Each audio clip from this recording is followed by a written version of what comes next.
मित्रांनो, अनेक सोशल मीडियावरती आपण व्हिडिओ पाहत आलो आहे. काही तरुण काहीतरी जुगाड करतात आणि ते जुगाड केल्यानंतर मात्र खरोखरच ते जुगाड फायद्याचं ठरत असतं.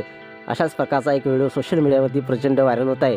एका शेतकऱ्याच्या मुलानं आपल्या मुक्या प्राण्यांना म्हणजे जनावरांना रात्री अपरात्री चारण्यासाठी अडथळा येऊ नये म्हणून चक्क त्या जनावरांच्या डोक्याला टॉर्च लावलेली आहे, जेणेकरून जनावरांना समोर गवतामध्ये काय साप किंवा अनेक अडचणींना सामोरं जावं लागतं. त्या अडचणींचा सामना त्यांना करताना समस्या येऊ नये म्हणून हा जुगाड शेतकऱ्याच्या मुलाने केलेल्याच आपल्याला पाहायला मिळतंय.